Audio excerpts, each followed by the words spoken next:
Hallo normaal, welcome back to the channel everybody, and if you're new to my channel, I'm your host Mr. Kensei. Let's begin with this video. On the video of Hogue Law, not just an FTC problem, how YouTube's COPPA inaction puts content creators at risk, VL 137, there is a comment that explains even more than what I've explained yesterday in the video that was uploaded today from Martyr Light Silver. And let me recite everything he said. I want to mention to people that this isn't just a matter of law, but a matter of business as well. Although the FTC is a federally funded organization, it's still restricted by a budget derived from tax dollars and other revenue sources. They have staff, managers, and other costly expenses to maintain. The FTC is asking for a budget of around $320 million next year. We will assume that the Congress will agree and not attempt to lower said budget. Now you guys can see here the link that is directed to the financial documents of the FTC. To continue, now this seems like a lot, but it really isn't much of a federal agency, especially when compared to the military budget. Just look at the different things they need to divide their budget between. While it's a large sum of money, these are by no means small departments. They absorb hundreds of thousands of dollars. So with that in mind, you gotta ask just how much this COPPA issue is going to cost. Well, it's a lot. As a business student, I will explain just how much money an operation of this scale will take. The amount of content on YouTube is insane. Let's assume the worst possibility. The FTC wants to go after everyone. Every channel on YouTube will be fined if it's found in violation of COPPA. The FTC, to enforce this, will have to direct funding towards said enforcement. This will require the creation of a group capable of dealing with this task. YouTube has over 23 million channels. You get a link here, the big number of YouTube channels. And around 5 billion videos are watched on YouTube every single day. And this is also a stat of the big number. Also, fun fact, YouTube itself makes $4 billion a year, crushing the FTC measly budget of $320 million. And Alphabet's Google couldn't give less of a PE since YouTube isn't already making a loss. What does this mean? It means the FTC would have to manually review over 5 billion videos minimum. In 2016, YouTube had a budget of an estimated $5 billion. You can see here on the link, YouTube spends more than Netflix ASPX. It makes the FTC's budget look like a kid's allowance. Well, my allowance in the past wasn't that much either. I had like, let's say, 10 guilders, that is translated, that is €5 back in the day, because I was there before, I was having my allowance before we went from guilders to euros. So yeah, that's, yeah, let me continue. So let's be honest here, do you really expect the FTC to fine every single person who infringes this? Their budget isn't even a tenth of what YouTube has. There literally isn't enough lawyers in America to find all these people. as well another link here from Statista, the statistic of the number of lawyers in the US. But let's assume that the FTC is going to try their best. How much is it going to cost to even form a reasonable force capable of enforcing COPPA in the US? Well, there are a lot of YouTube channels in the US. The exact statistic is unknown. And this is already a budgeting issue. The FTC will need to hire employees capable of getting such information and sorting through it, either through algorithms or manual review. Such information will have to be collected through YouTube and Google, which takes time, which costs wages. Speaking of wages, the average annual FTC salary ranges from $44K and $179K per person. That is a lot. Let that sink in. To make this work, the FTC will have to hire tons of new staff to sort through the influx of video data. Not only that, but they will need to have managers of these groups who will almost certainly demand higher salaries than their employees.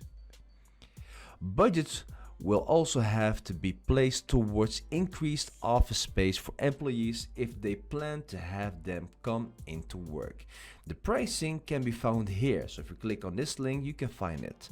Fun fact, the most expensive is Washington DC at $595 per square foot. Guess where the FTC's headquarters are located? Washington DC. On top of this, money will need to be spent on new equipment and possibly software. I'm guessing people here have a good understanding of computer prices and software prices, usually in the thousands of dollars per computer, and where a software is more than $100 range. Of course, there will also be security costs for protection of data. Wow, I got some brain fog and I'm even done fasting. Wow, can you imagine that? Anyways, let me continue. That probably is my vegan diet, by the way. There will also be costs associated with the creation of more storage space to hold this data. There are also the typical office expenses and whatnot as well, pens, chairs, etc. These aren't a big deal. They are simply supply costs that don't really affect things. And let's not forget the wages needed for people manually reviewing thumbnails and huge salary that they will need to provide for the managers and whatever other roles are integrated. The amount of content they want to look through is dependent on the amount of employees they want to hire. And now, with this in mind, just how much would it cost to go out and actually bring such a large sum of people to court? Well, believe it or not, the FTC has its own attorneys for this. What the hell is this? Oh, excuse me for that. That's a helicopter flying over our houses. So, let me continue and repeat the last sentence. Well, believe it or not, the FTC has its own attorneys for this. This is actually a good thing. While the FTC does not supply a definite statistic, they say they have over 1,000 employees, and you can click here on this link of the ftc.gov. Not all attorneys, however, let's be generous, say even a fifth of that number is attorneys. That is around 200 attorneys ready to go out and fine. But the thing is, this isn't enough. Almost everyone uses YouTube and likely makes some kind of content. This is not nearly enough people to juggle such a massive amount of content. Going after small creators would only burn out attorney staff, and by overloading their workload. overworked employees and prosecution over innocent videos would have very negative PR implications and wreak havoc on their public relations office. But like Hoglaw says, they are fighting on very loose ground, which I've been explaining in my video as well, and I also advise you to check out his videos and this one as well. It's probably this one, by the way. Let me check it out. If it's this, not found. Well, anyways, you guys can check out Hoglaw's his channel and check out all of his videos. So let me continue. This is an extremely difficult uphill battle. If they decide to go against a big YouTuber competent in law or with a large bank account, they are almost guaranteed to lose. Some YouTubers, through many means, make money that's in the millions. Just look at people like Mr. Beast. Oh yeah, and he is not only spending a lot of money, but even making even more money because of his spending. And the Paul brothers, as incompetent in law as they may be, they are extremely capable of hiring a high-end legal team. So, they may be competent, but their high-end legal team will not be. And to challenge them, that will be very, very, very difficult. And if in extreme cases, they may even pay people like Mr. Beast and the Paul brothers for maybe false accusing them for things and another. Anyways, let me continue. Many of the FTC's attorneys are going to focus on other issues as well. So a YouTuber who has an income that has even 1/300 of the FTC's budget in income is a nigh impossible challenge to tackle. Trying to legitimately enforce COPPA is going to be a massive waste of manpower and resources. It's a budget suicide, and I don't think Congress will take kindly to them wasting people's tax dollars so recklessly. To enforce this law, they would need to hire tons of attorneys. However, they may not get applicants. In that case, they would need to raise attorney wages to attract more people, squeezing the budget even more.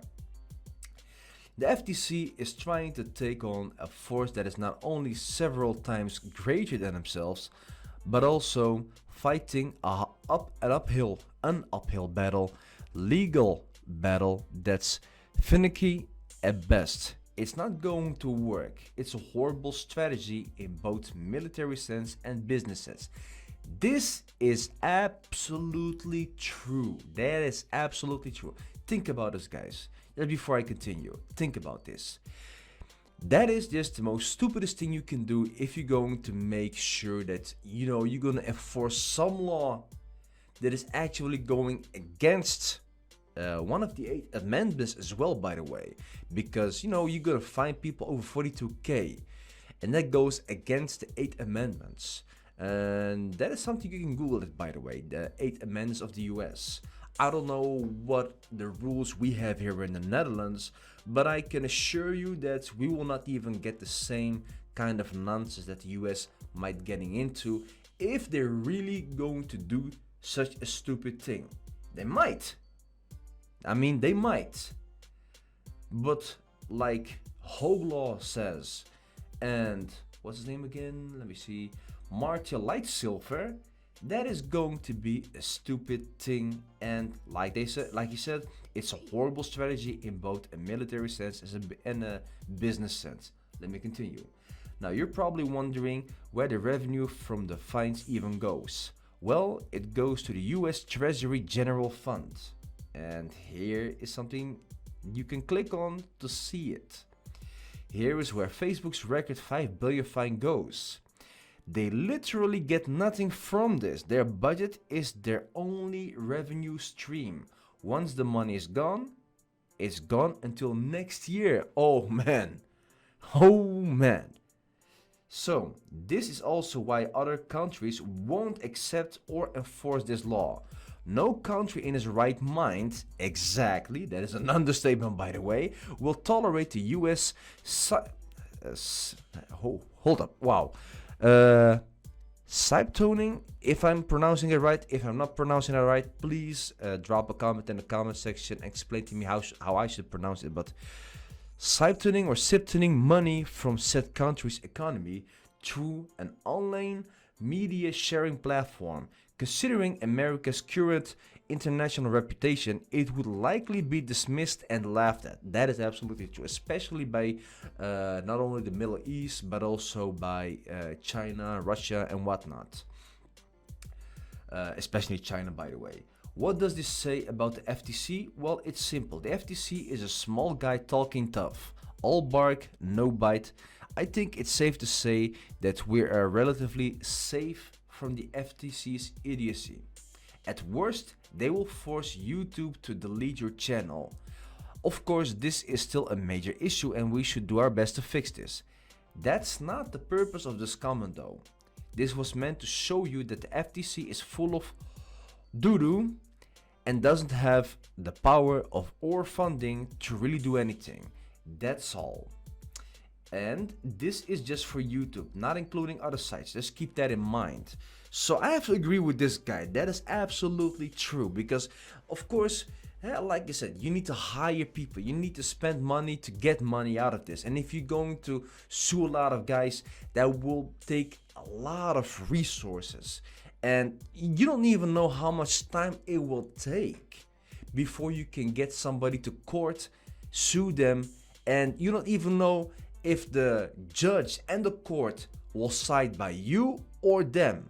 I mean, if they lose this whole battle, they not only lost a lot of money, but also a lot of efforts. And as well as what they said, that other countries will not even enforce this law.